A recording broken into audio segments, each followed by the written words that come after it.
عاقبت به خیر یعنی نوکری برا امام حسین بخون. عاقبت به خیر یعنی نوکری برا امام حسین.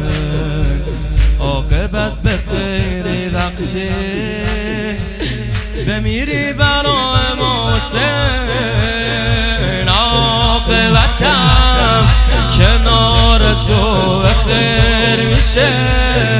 این بد نالایق یه روز تو راه تو ظاهر میشه. خوب و بد و میخری تو کارت اینه. روزه تو نقطه امنه آدم ها رو زمینه. جانی جانی جانی حسین عشق جاویدانی حسین. من سر تا پا دردم ولی تو باسم درمانی حسین. تو باسم درمانی حسین. تو باسم درمانی حسین. حسین جانم